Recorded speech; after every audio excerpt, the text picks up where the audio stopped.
வணக்கம் மாணவர்களே. ஊராட்சி மன்றம் தலைப்புல பகுதி 2க்கு உங்களை அனைவரும் வரவேற்பதில் மிக்க மகிழ்ச்சி.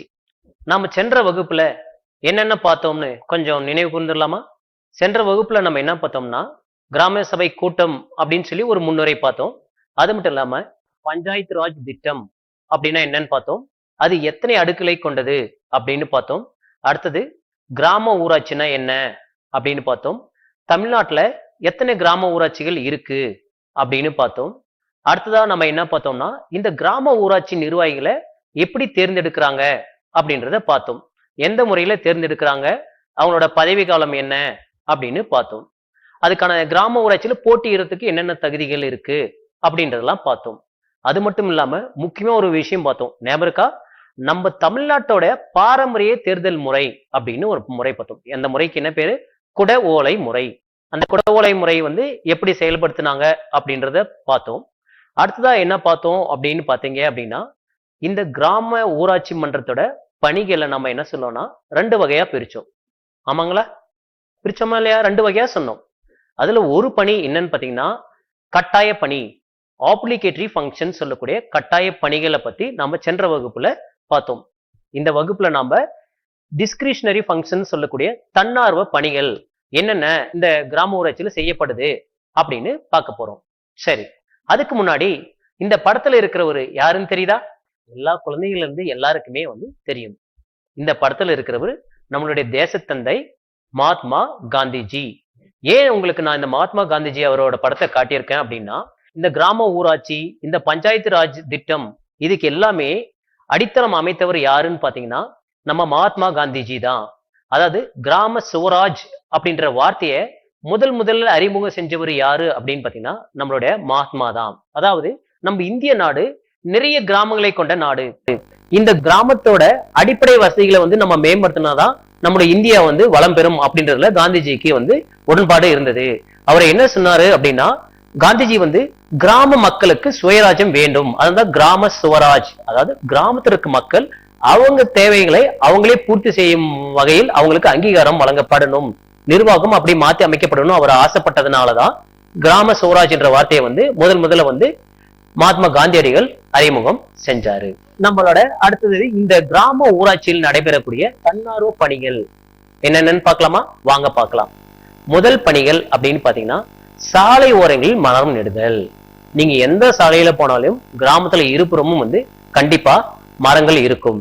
இந்த மரங்கள் எல்லாம் சில கிராமங்கள்ல சில மரங்கள்லாம் இப்ப வெட்டப்பட்டிருக்கும். ஆனா சில கிராமங்கள்ல நீங்க போனா ஒண்ணுமே அழகான மரங்கள், பெரிய பெரிய ரொம்ப பழமையான மரங்கள் இந்த கிராமப்புற சாலை ஓரத்துல இருக்கும். இது கிராம ஊராட்சியின் ஒரு முக்கியமான பணிகளில் ஒன்று. அடுத்தது பாத்தீங்க அப்படின்னா, இந்த மரம் நடுதல்ல ஒரு முக்கிய பங்கு வகிக்கிற திட்டம் என்னன்னு பாத்தீங்கன்னா ஜல் சக்தி அபியான் அப்படின்ற திட்டம். அதாவது இந்த ஜல் சக்தி அபியான் திட்டம் எப்படி தெரியும் எனக்கு பாத்தீங்க அப்படின்னா, இந்த ஜல் சக்தி அபியான் திட்டம் இது எங்களுடைய கிராம சபை கூட்டத்துல அடிக்கடி சொல்லப்படுகிற ஒரு திட்டம். அதாவது ஜல் சக்தி அபியான் திட்டம்ன்றது என்னன்னு பாத்தீங்கன்னா, அதாவது நீர் மேலாண்மை மற்றும் தீவிர காடு வளர்ப்பு திட்டம். அதாவது மரங்களை அதிகமா நடணும் அப்படின்ற வலியுறுத்ததுக்காக இந்த திட்டத்தை கொண்டு வந்திருக்காங்க. இந்த திட்டத்துல மாணவர்களே உங்களுக்கு ஒரு சந்தோஷமான செய்தி இருக்கு. என்னன்னு பாத்தீங்க அப்படின்னா, அதாவது நம்ம ஏற்கனவே சொன்னோம், மாணவர்கள் எல்லாம் நம்ம ஏற்கனவே எப்பயும் நம்ம ஆசிரியர்கள் சொல்லுதான், மாணவர்கள் உங்களோட பிறந்த நாளைக்கு உங்க வீட்டுல பிறந்த நாளைக்கு உங்களோட பிறந்த நாளைக்கு உங்க அப்பா அம்மாவோட பிறந்த நாளைக்கு நீங்க வீட்டுல ஒரு மரம் நட்டு வளங்க அப்படின்னு சொல்றோம். சரி, அப்படி வீட்டுல மரம் நட முடியாதவங்க என்ன செய்யலாம்னா, ஊராட்சிக்கு உட்பட்ட இடத்துல நீங்க என்ன செய்யலாம்னா மரங்களை நடலாம். நீங்களே மரங்களை வாங்கி நடலாம். அந்த மரத்தை நீங்களே பராமரிப்பு செய்யலாம். அந்த மரத்துக்கு நீங்க உங்க பேரே வச்சுக்கலாம். இப்போ ராமுன்னு ஒரு பையன் மரத்தை நெட்டான் அப்படின்னா அந்த மரத்துக்கு பேரு அவன் ராமுன்னு வச்சு அதை பராமரிக்கலாம். இப்போ சுனேத்ரான்னு ஒரு பொண்ணு மரங்களை நெட்டுச்சு அப்படின்னா அந்த பொண்ணு சுனேத்ரான்னு அந்த மரத்துக்கு பேர் வச்சுக்கலாம். நீங்க கிராமப்புறத்துல இருக்கிற நிலங்கள் இருக்குல்ல, அந்த இடத்துல இந்த மரங்களை வச்சு நீங்களே பராமரிக்கலாம், உங்க பேரை வச்சு பராமரிக்கலாம். இது ஜல் சக்தி அபியான் திட்டத்துல ஒரு முக்கியமான ஒரு சலுகை நமக்கு இருக்கு. அடுத்தது பாத்தீங்கன்னா பொது அங்காடி அமைத்தல். அதாவது பொது அங்காடி அமைத்தல் அப்படின்னு பாத்தீங்கன்னா, கிராமப்புறத்துல இருக்கிற நம்ம கிராம ஊராட்சிக்கு உட்பட்ட இடத்துல அங்காடிகள், அதாவது கடைகள் எல்லாம் கட்டி என்ன செய்வாங்கன்னா வாடகைக்கு விடுவாங்க. இது மாதிரி பொது அங்காடிகள் அமைக்கிறதுனால இந்த பொது அங்காடி மூலியமா என்ன கிடைக்கும் அப்படின்னு பாத்தீங்கன்னா, நம்ம கிராமத்துக்கு வருவாய் கிடைக்கும். அதை வாடகை விடலாம். அந்த வாடகையில இருந்து நம்ம கிராம நிர்வாகத்துக்கு வருவாய் வரும். அது மாதிரி பொது அங்காடிகள் அமைப்பது வந்து இந்த கிராம ஊராட்சியின் தன்னார்வ பணிகளில் ஒன்று அப்படின்னு சொல்றாங்க. அடுத்தது பாத்தீங்கன்னா சமுதாய கூடம் அமைத்தல். சமுதாய கூடம், உங்க ஊர்ல சமுதாய கூடம் இருக்கா? சமுதாய கூடம் அப்படின்னு ஒரு கூடம், அதாவது வந்து மக்கள் வந்து தங்களோட பொது நிகழ்ச்சிகள், அதாவது நம்ம வீட்டுல பெரும்பாலும் இந்த காது குத்து ஃபங்க்ஷன், நம்ம காது குத்து வைக்கிறோம், இல்ல கல்யாணம் பண்றோம், திருமணம் எல்லாம் நடக்குது இல்ல, அது மாதிரி அதாவது நீங்க பெரிய பெரிய மண்டபங்கள்லாம் நீங்க வந்து தேர்ந்தெடுத்தீங்க அப்படின்னா ரொம்ப விலை கொடுக்க வேண்டியிருக்கும். நம்ம ரொம்ப வந்து ஆயிரக்கணக்கான பணங்கள் கொட்டி நம்ம வந்து கொடுக்க வேண்டியதா இருக்கும். ஆனா இந்த கிராம ஊராட்சியில கட்டப்பட்ட இந்த சமுதாய கூடத்துல வந்து நம்ம வந்து இது மாதிரி விழாக்களை நடத்தினா வந்து அதோட வந்து அதுக்கான உங்களுக்கு பணமும் வாடகையும் பாத்தீங்கன்னா ரொம்ப குறைவதா இருக்கும். அது மட்டும் இல்லாம நம்ம கொடுக்கிற பணம் நம்ம கிராம வளர்ச்சிக்கு பயன்படும். நம்ம கிராம ஊராட்சிக்கு செலுத்துவோம், அந்த பணம் வந்து நம்ம கிராம வளர்ச்சிக்கு பயன்படும். இது மாதிரி சமுதாய கூடங்களை உருவாக்குறதும் கிராம ஊராட்சியின் தன்னார்வ பணிகளில் ஒன்று. அடுத்தது பாத்தீங்க அப்படின்னா பொது கழிப்பறை வசதி ஏற்படுத்தல். ஏன் பொது கழிப்பறை அப்படின்னு சொன்னோம், நாம முன்ன வந்து கட்டாய பணிகளே சொல்றோம். அதாவது கழிப்பறை வசதி ஏற்படுதல், அதாவது எல்லா மக்கள் அவங்க எல்லாரும் வீடு கட்டிட்டாங்க, அவங்களுக்கு கழிப்பறை கட்ட இடம் இல்லை. அதாவது ஊராட்சி மூலியமா தனிநபர் கழிப்பிடம் கட்டி தராங்கன்னு சொன்னோம். சரி, அவங்களுக்கு ஊராட்சியை கட்டி கொடுத்தாலும் அவங்களுக்கு அந்த கழிப்பறை கட்டுறதுக்கான இடம் இல்லை அப்படின்னா அது மாதிரி வந்து இடவசதி இல்லாத மக்களுக்கு என்ன செய்யணும், ஒவ்வொரு ஊராட்சியிலும் ஒரு பொது கழிப்பிடம் வந்து கட்டி தருவாங்க. கிராம ஊராட்சியில் கட்டி பொதுமக்கள் வந்து அந்த பொது கழிப்பிடத்தை பயன்படுத்தலாம். ஏன்னா பெரும்பாலும் கிராமத்துல வந்து இந்த மக்கள் வந்து இந்த திருநெல்வேலியில் மலம் கழிப்பதால நிறைய நோய்கள் பரவக்கூடிய நிலையில இருக்கு. அதனால நம்ம மக்களை வந்து கண்டிப்பா வந்து கழிவறையை பயன்படுத்தணும் அப்படின்றதுக்காக தான் பொது கழிப்பறை வசதி வந்து ஏற்படுத்தி கொடுக்குறாங்க நம்ம கிராம ஊராட்சி மூலியமா அப்படின்னு சொல்றாங்க. கிராம ஊராட்சி மூலியமா ஏற்படுத்தி தராங்க. அடுத்தது பாத்தீங்கன்னா பூங்காக்களை ஏற்படுத்தல். உங்க ஊர்ல பூங்கா இருக்கா? பூங்கால என்னென்னலாம் இருக்கு? உங்க ஊர்ல பூங்கா இருந்தா போய் பார்த்திருக்கீங்களா? அதுல சிறுவர்கள் விளையாடக்கூடிய அனைத்து அமைப்புகளும் இருக்கும். அதாவது வந்து இந்த ஏற்றம் இறக்கும் சீசா இருக்கும், கண்டிப்பா சறுக்குல இருக்கும், அது சுத்துறது இருக்கும். இது மாதிரி எல்லாம் வந்து இந்த பூங்கால இருக்கும். நீங்க போய் பார்த்திருக்கீங்களா? உங்க கிராமத்துல பூங்காலாம் இருக்கா? கண்டிப்பா இருக்கும், நீங்க போய் பாருங்க. அது மட்டும் இல்லாம அந்த பூங்கால வந்து சிறுவர்கள் விளையாடுவாங்க, பெரியவங்களும் வந்து நடைப்பயிற்சி செய்வாங்க. இது இந்த பூங்காக்களை அமைத்து தருதல், கிராமத்துக்கு பூங்காக்களை அமைத்து தருவது ஊராட்சி மன்றத்தின் தன்னார்வ பணிகளில் ஒன்று. சரி, அடுத்தது தங்கும் விடுதிகளை ஏற்படுத்துதல். அதாவது நம்ம இப்போ எல்லாமே இந்த தங்கும் விடுதிகள் என்ன நம்ம சொல்ல லாட்ஜ்னு சொல்றோம்ல. இப்ப நம்ம வந்து ஏதாவது வெளியூர்ந்து வரவங்க ஏதாவது ஒரு தங்கணும்னா பெரிய பெரிய கிராமத்திலேயே வந்து சில லாட்ஜுகளை கட்டியிருப்பாங்க, தனியாருக்கு சொந்தமான லாட்ஜ். இப்ப அதுல மக்கள் எல்லாம் போய் தங்குவாங்க. அது தந்தா ஒரு தனியாருக்கு தான் அது வருவாயா இருக்கும். அதே சமயம் கிராம ஊராட்சி ஒன்றியத்துல இருக்கிற இடங்களை பயன்படுத்தி இவங்க வந்து தங்கும் விடுதி கட்டினா மக்கள் பயன்பாட்டு கொண்டு வந்தா அந்த தங்கும் விடுதி மூலியமா நம்ம கிராமத்துக்கு ஒரு கணிசமான வருவாய் வரும். அந்த கணிசமான வருவாய் எதுக்கு பயன்படும்? நம்ம கிராமத்தோட அடிப்படை வசதிகளை மேம்படுத்துறதுக்கு பயன்படும். அது மாதிரி அதுக்காக இந்த கிராம ஊராட்சிகள் தங்கு விடுதியை ஏற்படுத்துற பணியும் செய்யறாங்க. அடுத்ததா என்ன பாத்தீங்க அப்படின்னா விளையாட்டு மைதானங்களை உருவாக்குதல். கண்டிப்பா, அதாவது வந்து இன்னைக்கு வந்து இந்த அளவுல ஜொலிக்கக்கூடிய விளையாட்டு வீரர்கள் நிறைய பேர் வந்து கிராமத்திலிருந்து போனவங்கன்னு சொன்னா மிகையாகாது. ஆமாங்க, கிராமத்துல இருக்கிற மாணவர்களுக்கு இயற்கையாவே வந்து உடல் வலிமை அதிகமா இருக்கும். அதனால அவங்கள உடல் வலிமையை ஆக்கணும் அப்படின்றதுக்காக, மக்கள் வந்து நல்ல ஆரோக்கியமா இருக்கணும் அப்படின்றதுக்காக கிராம ஊராட்சி வந்து விளையாட்டு மைதானங்கள் ஏற்படுத்தி தராங்க. அது மட்டும் இல்ல அந்த விளையாட்டு மைதானத்துல உடற்பயிற்சி செய்யக்கூடிய எளிய கருவிகளும் அமைத்து கொடுத்திருப்பாங்க. நீங்க உங்க ஊர்ல வந்து விளையாட்டு மைதானம் இருந்தா போய் பாருங்க, அங்க கண்டிப்பா அந்த உடற்பயிற்சி செய்யக்கூடிய எளிய கருவிகள் 1-2 வந்து அமைச்சு வச்சிருப்பாங்க. அப்படி அதாவது சிறுவர்களுக்கு விளையாடுற அளவுக்கு விளையாடக்கூடிய அமைப்புகள் இருக்கும், இளைஞர்கள் வந்து உடற்பயிற்சி செய்யக்கூடிய அமைப்புகளும் ஒரு சில அமைப்புகள் வந்து அந்த மைதானத்துல ஏற்படுத்தி இருப்பாங்க. அடுத்தது முக்கியமான ஒரு பணி, என்ன பணின்னு பாத்தீங்கன்னா முதியோருக்கான கல்வி நிலையங்கள் ஏற்படுத்துதல். முதியோருக்கான கல்வி நிலையங்கள். ஏன் முதியோர்கள் கல்வி நிலையங்கள் தேவைப்படும் அப்படின்னா, அதாவது நம்ம கிராமத்துல இருக்க மக்கள் வந்து வறுமை காரணமா வந்து அவங்க சின்ன வயசுல படிக்காம இருந்திருப்பாங்க. சரி, சின்ன வயசுல தான் நம்ம படிக்கல, நம்ம ஏதோ ஒரு சூழ்நிலை வறுமையால படிக்காம போயிட்டோம், சரி நம்ம வயதாச்சு இப்பனா நம்ம ஏதாவது படிச்சு தெரிஞ்சுக்கலாம் அப்படின்னு சொல்லி அவங்க வந்து நினைக்கலாம். அப்படிப்பட்டவங்களுக்கு வந்து இந்த முதியோர் கல்வி அளிப்பதற்கான வசதி வாய்ப்புகளை யார் ஏற்படுத்தி தரணும்னா கிராம ஊராட்சி வந்து ஏற்படுத்தி தரணும். இப்போ எல்லா பள்ளியிலுமே கற்கும் பாரதம் ஒரு அமைப்பு செயல்படும். உங்களுக்கு தெரியுமா? கற்கும் பாரதம் இந்த வயசானவங்க எல்லாம் வந்துட்டு வருவாங்க, அவங்களுக்கு வந்து சில ஆசிரியர்கள் வந்து பயிற்சி எடுப்பாங்க, பாத்திருக்கீங்களா? பயிற்சி அளிப்பாங்க. இந்த கற்கும் பாரதம் அமைப்பு என்னன்னா, இந்த அமைப்பு தான் வந்து முதியோருக்கான கல்வி வழங்குது. அப்ப முதியோருக்கான கல்வி வழங்கணும் அப்படின்னா அதுக்கு ஒரு இடம் வேணும். அந்த கல்வி வழங்கக்கூடிய இடங்களை ஏற்படுத்தி தருவது, அந்த வசதிகளை ஏற்படுத்தி தருவது யாரோட கடமைன்னு பாத்தீங்கன்னா ஊராட்சி மன்றத்தோட கடமை. அடுத்தது கிராம விழாக்களை கொண்டாடுதல். கிராம விழாக்கள் எந்தெந்த விழாக்கள் நம்ம கிராமத்துல கொண்டாடுவோம்? முக்கியமா ஒரு கிராமத்துல என்னென்ன விழா எல்லாம் கொண்டாடுவோம் அப்படின்னு பாத்தீங்கன்னா, கிராமத்துல தேர் திருவிழா, அதாவது மாரியம்மன் பண்டிகை, ஏதாவது கோயில் கும்பாபிஷேகம், அது மாதிரி பண்டிகை எல்லாம் வந்து இந்த கிராம ஊராட்சி கொண்டாடும். அடுத்தது கிராமப்புற சந்தை அமைத்தல். சந்தை, நீங்களும் சந்தைக்கு போயிருக்கீங்களா? உங்க ஊர்ல சந்தை இருக்கா? பெரும்பாலும் வந்து எங்க ஊர்ல எல்லாம் எப்படி இருக்கும்னா, ஞாயிறு சந்தை, திங்கள் சந்தை, செவ்வாய் சந்தை, வெள்ளி சந்தை அப்படின்னு சொல்ற நாட்கள், அதாவது இந்த சொல்லக்கூடிய இந்த நாட்கள் எல்லாம் அமையும். அதனால இப்ப வெள்ளிக்கிழமை சந்தை இருக்கிற பகுதிக்கு வெள்ளி சந்தை அப்படின்னு சொல்லுவாங்க. குறிப்பிட்ட நாட்கள் குறிப்பிட்ட பகுதிகளில் சந்தைகள் வந்து அமைப்பாங்க. ஏன் இந்த கிராமப்புறத்துல சந்தைகள் அமைக்கணும் அப்படின்னா, கண்டிப்பா கிராமப்புறத்துல அதிகமான விவசாயிகள் இருப்பாங்க. இந்த விவசாயிகள் வந்து தங்கள் நிலத்தில் விளைவிக்கக்கூடிய பொருட்களை வந்து விற்பனை செய்ய ஒரு இடம் வேணும். அதே மாதிரி அப்போ விற்பனை இல்லாத மக்கள் வந்து சில பேருக்கு வந்து பொருட்கள், அதாவது விவசாயிகள் விற்பனை செய்யக்கூடிய பொருட்கள் வாங்கக்கூடிய நபர்கள், தேவைப்படக்கூடிய நபர்கள் இருப்பாங்க. இவங்க ரெண்டு பேரும் இவங்க போய் நேரடியாக இவங்க கிட்ட வாங்க முடியாத சூழ்நிலையில, அதாவது விற்பனை செய்யறவர்களுக்கும் நுகர்வோருக்கும் வந்து ஒரு பாலத்தை ஏற்படுத்தும் இடமா தான் இந்த சந்தைகள் வந்து அமைது. இந்த சந்தைகள் மூலியமா இப்ப சந்தையில வந்து எல்லா பொருட்களையும் ஒரே இடத்துல கிடைக்கும். விளைவிக்கக்கூடியவங்க நேரடியா சந்தையில வந்து அவங்களோட பொருளை விற்பாங்க. இந்த நுகர்வோர்கள் தேவைப்படுவோர் வந்து தங்களுக்கு தேவையான பொருட்கள் எல்லாமே ஒரே இடத்துல கிடைக்கவும் பட்சத்துல அவங்களுக்கும் ஒரு மன திருப்தி. அது மட்டும் இல்லாம இது மாதிரி சந்தைகளை ஏற்படுத்தினால அங்க சில வரி வசூல் செய்யப்படும் கடைகளுக்கு, அந்த சந்தைகள் அமைக்கக்கூடிய கடைகளுக்கு வரி வசூல் செய்யப்படும். இந்த வரி வசூல்னால என்ன ஆகும்? நம்ம கிராம ஊராட்சிக்கு ஒரு நிதி வருவாய் கிடைக்கும். அதனால இந்த சந்தைப்படுத்தல் ஏற்படுத்துறது கிராம ஊராட்சியின் தன்னார்வ பணிகள் மிக முக்கியமானது அப்படின்னு சொல்லலாம். அடுத்தது பாத்தீங்கன்னா தூய்மையாக வைத்துக் கொள்ளுதல்.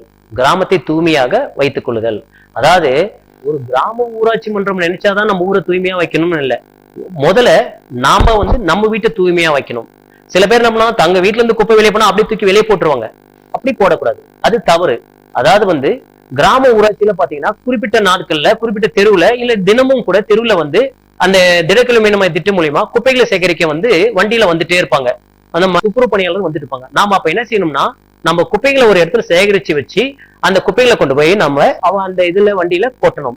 கட்டாய பணிகளை சொன்ன மாதிரி இந்த கழிவுநீர் கால்வாய் அமைக்கிறாங்களே, இந்த கழிவுநீர் கால்வாயை அப்பப்போ வந்து மழை காலத்துல வந்து அடைப்பு ஏற்படலாம்.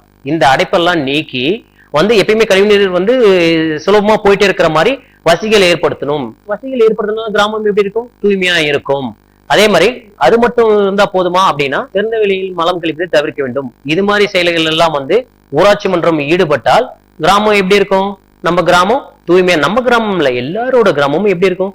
தூய்மையா இருக்கும். அதுக்கு மக்களாகிய நாம வந்து கண்டிப்பா ஒத்துழைக்கணும். நம்ம ஒத்துழைச்சோம்னா இன்னும் நம்ம கிராம ஊராட்சி மன்றம் வந்து சிறப்பா செயல்படும் அப்படின்னு சொல்றோம்.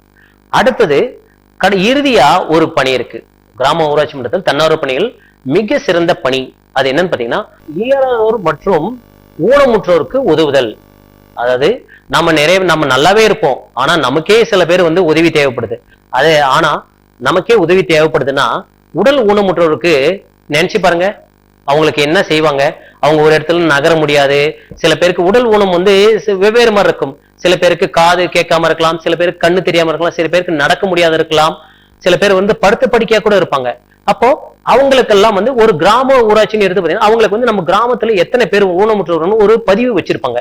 அப்போ இந்த ஊனமுற்றோர் இயலாதவர்களுக்கான உதவிகள், இவங்களுக்கு என்னென்ன அரசின் சலுகைகள் கிடைக்குது அப்படின்னு சொல்லி அந்த சலுகையை பெற்றுத்தரது இந்த கிராம ஊராட்சியில முக்கிய பணி. இப்ப பாத்தீங்கன்னா, ஒருத்தர் நடக்க முடியல அப்படின்னா அவருக்கு வந்து கிராம ஊராட்சி மூலயமா வந்து அவங்க என்ன செய்வாங்கன்னா, அரசின் நலத்திட்டங்கள் பெற்றுருவாங்க. அதாவது வந்து அவங்களுக்கு 3 சக்கர வண்டி பாத்திருக்கலாம், நீங்க நடக்க முடியாத 3 சக்கர வண்டி வச்சு ஓட்டிட்டு போவாங்க.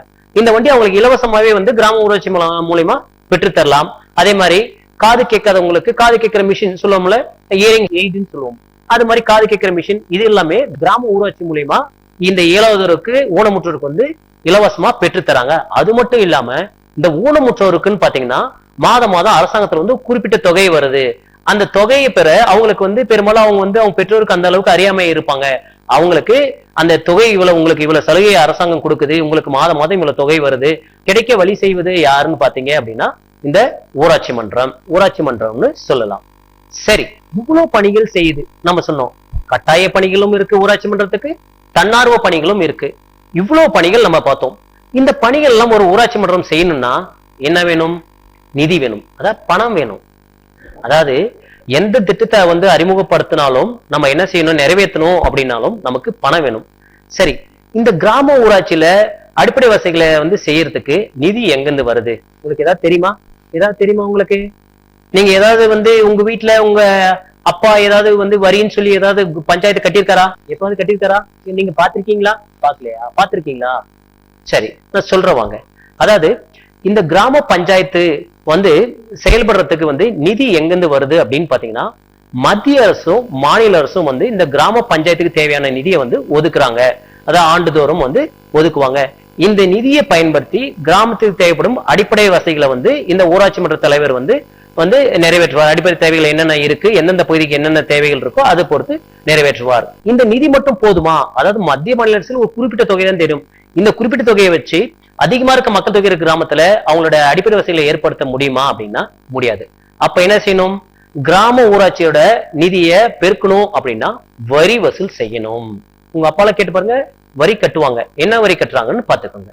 சரி, கிராம ஊராட்சியில வரிகள் எந்தெந்த வகையில எதுக்கெல்லாம் வரி வசூலிக்கப்படுகிறது அப்படின்னு பார்க்கலாமா? வாங்க. முதலாவது நாம பார்க்க போறது என்னன்னா வீட்டு வரி. அதாவது நம்ம கிராமத்துல ஒரு வீடு கட்டியிருக்கோம் அப்படின்னா அந்த வீட்டுக்கு நம்ம வரி செலுத்தணும். அதாவது எப்படின்னா, அதாவது கூரை வீடு, நம்ம ஓட்டு வீடு கட்டியிருக்கலாம், இல்ல மாடி வீடு கட்டியிருக்கலாம், அடுக்குமாடி வீடு கட்டியிருக்கலாம். அது மாதிரி அதாவது வீட்டுக்கு தகுந்த போல எல்லா வீட்டுக்கும் ஒரே விதமான வரி இல்லை. அதாவது எடுத்துக்காட்டு, ஒரு ஓட்டு வீடுக்கு ஒரு கூரை வீடுக்கு வந்து ஒரு 60 ரூபா அப்படின்னு சொன்னீங்கன்னா ஒரு மாடி வீடுக்கு 250 ரூபா, அது மாதிரி சொல்லி ஆண்டுக்கு வந்து நம்ம வீட்டு வரி கட்டணும். இது வந்து ஊராட்சி மன்றத்துல நம்ம இந்த வரி கட்டணும். அடுத்தது பாத்தீங்கன்னா குடிநீர் வரி. அதாவது நம்ம கிராம பஞ்சாயத்தோட முக்கியமான பணிகள் ஒன்று பொதுமக்களுக்கு சீரான குடிநீர் வழங்குவது. சரிங்களா? அந்த குடிநீர் வந்து சில பகுதியில் வந்து ஒரு புது குழாய் அமைச்சு நீங்க ஒரு 10 டேப் போட்டுட்டு இருக்காங்க அப்படின்னா நீங்க அங்க போய் தண்ணி பிடிச்சா அந்த தண்ணிக்கு நீங்க வரி கட்ட தேவையில்லை. ஆனா நீங்க வீட்டுக்கு இணைப்பு வாங்கியிருந்தா, வீட்டுக்கு வந்து நீங்க தண்ணி கனெக்ஷன் வாங்கியிருந்தீங்க அப்படின்னா அதுக்கு நீங்க மாதம் மாதம் தண்ணீருக்கு வரி கட்டணும், குடிநீர் வரி கட்டணும். இப்ப பாத்தீங்க அப்படின்னா, எடுத்துக்கிட்டா எங்க ஊர்ல எடுத்துக்கிட்டா நாங்க வந்து எங்க வீட்டுக்கு நாங்க வந்து மாதம் மாதம் 60 ரூபா குடிநீர் வரியா நாங்க கட்டிட்டு வரோம். அப்படி பாத்தீங்கன்னா மாதம் மாதம் 60 ரூபா வீதம் வந்து நாங்க குடிநீர் வரி கட்டிட்டு வரோம். சரி, இது அடுத்து என்ன வரி இருக்குன்னு பாத்தீங்கன்னா சொத்து வரி. அது சொத்து வரி. சொத்து, அதாவது ஒரு கிராமத்துல இப்ப நான் இருக்குன்னு வச்சுக்கோங்க. இப்போ எனக்கு என்னென்ன சொத்து இருக்கோ அந்த சொத்துக்கு தகுந்த போல நான் என்ன பண்ணணும்னா கிராமத்துல வரி கட்டணும். இந்த சொத்து வரி வந்து கண்டிப்பா வந்து யாருக்கு வந்து எவ்வளவு சொத்து இருக்கோ அதுக்கு தகுந்த போல எல்லாரும் சொத்து வரி கண்டிப்பா செலுத்தணும். இந்த சொத்து வரி வசூலிப்பதும் இந்த கிராம ஊராட்சியில ஒரு முக்கிய பங்கு அப்படின்னு சொல்லலாம். சரி, அடுத்ததா ஒரு வரி பாத்தீங்கன்னா தொழில் வரி. கடைசியா இருக்கிற வரி தொழில் வரி. இந்த தொழில் வரி என்னன்னு பாத்தீங்க அப்படின்னா, அதாவது கிராமத்துல இருக்கக்கூடியவர்கள் தொழில் செய்யறாங்கல்ல. இப்போ ஒரு கிராமத்துல ஒரு நிறுவனம் இருக்கு, அவங்க தொழில் செய்யறாங்க அப்படின்னா அந்த தொழிலுக்கு அவங்க வந்து வரி செலுத்தணும். அதான் என்னது? தொழில் வரி. தொழில் வரி. அதாவது ஆசிரியராக நாங்கள் கூட இப்ப நாங்க வந்து ஒரு பஞ்சாயத்துல வேலை செய்யறோம்னா அந்த பஞ்சாயத்துக்கு ஆண்டுக்கு 2 முறை நாங்க வந்து ஆசிரியராக நாங்களும் வரி கட்டுறோம். அதுதான் தொழில் வரி. கிராமத்துல தொழில் செய்யக்கூடிய அனைவரும் வந்து வரி செலுத்தணும். அதான் வந்து தொழில் வரியை கட்டுறோம். இது மாதிரி இந்த வரிகள் எல்லாம் வச்சுதான் வந்து கிராம பஞ்சாயத்து வந்து மக்களுக்கு தேவையான அடிப்படை வசதிகளை மேலும் வந்து சிறப்பா செஞ்சு தர முடியும். ஏன்னா அரசாங்கம் கொடுக்கிற நிதியை வச்சு மட்டும் செய்ய முடியாது. அதனாலதான் என்ன சொல்லுவாங்க அப்படின்னா, கிராம ஊராட்சி மன்றத்தின் பணிகளில் முதன்மையான பணி என்னன்னா வரி வசூல் செய்வது அப்படின்னு சொல்லுவாங்க. அதனால நீங்க உங்க பெற்றோர்கிட்ட கேளுங்க, எல்லா வரியும் சரியா கட்டுறாங்களா, உங்க பெற்றோர்கள் வந்து வரி செலுத்துறாங்க. அப்படி இல்லைன்னா நாளைக்கே போய் உங்க அப்பா அம்மாவை வரி செலுத்த சொல்லுங்க. ஏன்னா அந்த வரி யாருக்கும் போறதில்ல, திருப்பியும் நம்மளோட அந்த வரியை பயன்படுத்தி நமக்கு தான் அடிப்படை வசதிகள் செஞ்சு தரும் நம்ம ஊராட்சி மன்றம். ஆமாவா இல்லையா? சரி, அடுத்தது ஒரு சிறந்து விளங்குகிற கிராமத்துக்கு மத்திய அரசு விருது வழங்குது. உங்க கிராமம் ஏதாவது விருது வழங்கியிருக்கா? உங்க பெற்றோர்கிட்ட கேட்டு தெரிஞ்சுக்கங்க. சரி, நான் இப்போ அப்படி ஒரு சிறந்த கிராமத்துக்கான சிறந்த பஞ்சாயத்து விருது பெற்ற ஒரு கிராமத்தை பத்தி உங்களுக்கு சொல்ல போறேன். அதாவது கோயம்புத்தூர் மாவட்டத்துல ஓடந்துறைன்னு ஒரு ஊராட்சி இருக்கு. அந்த ஊராட்சி வந்து சிறந்த கிராமத்துக்கான விருது பெற்றிருக்கு. என்ன 2 விருது பெற்றிருக்கு. என்ன விருதுன்னு பாத்தீங்கன்னா, நிர்மல் புரஸ்கார் விருதுன்னு சொல்லி ஒரு விருது பெற்றிருக்கு. பாரத் ரத்னா ராஜீவ் காந்தி சுற்றுச்சூழல் விருது அப்படின்னு சொல்லி 2 விருது பெற்றிருக்காங்க. எதுக்காக இவங்க பெற்றிருக்காங்க அப்படின்னா, இந்த கிராமத்தோட சிறப்பு என்னன்னு பாத்தீங்கன்னா, இந்த கிராமத்துல கிட்டத்தட்ட 850 வீடுகள், இலவச வீடுகள் வந்து அங்க வந்து வறுமை கோட்டு கீழே இருக்க மக்களுக்கு வந்து கட்டித்தரப்பட்டுள்ளது. அது மட்டும் இல்லாம இந்த கிராமத்துல உற்பத்தி செய்யப்படக்கூடிய மின்சாரத்தை அந்த ஊர் பொதுமக்கள், அதாவது கிராமத்துக்கு பயன்படுத்திட்டு மிகை மின்சாரத்தை அரசாங்கத்துக்கு விற்கிறாங்க, நம்ம தமிழ்நாட்டுக்கு விற்கிறாங்க. அதனால அவங்க கிராமத்துக்கு, கிராம ஊராட்சிக்கு கூடுதல் வருவாய் கிடைக்குது. இந்த விருதுக்கெல்லாம் காரணமானவர் யாருன்னு பாத்தீங்கன்னா, ஓடந்துறையோட பஞ்சாயத்து தலைவர் திரு சண்முகம் ஐயா அவர்கள் தான். அவருடைய கிராமம் போல எல்லா பஞ்சாயத்து தலைவர்களும் தங் கிராமத்தோட அடிப்படை வசதிகளை வந்து மேம்படுத்தினா மக்கள் கிராமத்திலிருந்து நகரத்தை நோக்கி போக மாட்டாங்க. ஆமாவா இல்லையா? எல்லா வசதிகளும் கிராமத்திலே இருக்கும்போது மக்கள் ஏன் போறாங்க? மக்கள் எங்கேயும் போக மாட்டாங்க. கிராம சபை கூட்டம்னா என்னன்னு கேட்டான். பாருங்க, இதுதான் கிராம சபை கூட்டம். நீங்க இந்த படத்துல பாக்குறீங்களே, பாருங்க, எல்லாரும் வந்து கீழே சமமா தான் உட்கார்ந்துருப்பாங்க. எல்லாரும் ஒரு தரையில தான் ஒரு விரிப்பு போட்டு அதுக்கு மேல சமமா உட்கார்ந்துருப்பாங்க. சரிங்களா? இப்படிதான் கிராம சபை கூட்டம் நடைபெறும். சரி, கிராம சபை கூட்டம் நடைபெறுது. இந்த கிராம சபை கூட்டத்துல யார் யாரெல்லாம் கலந்துப்பாங்க வாங்க பார்க்கலாம்.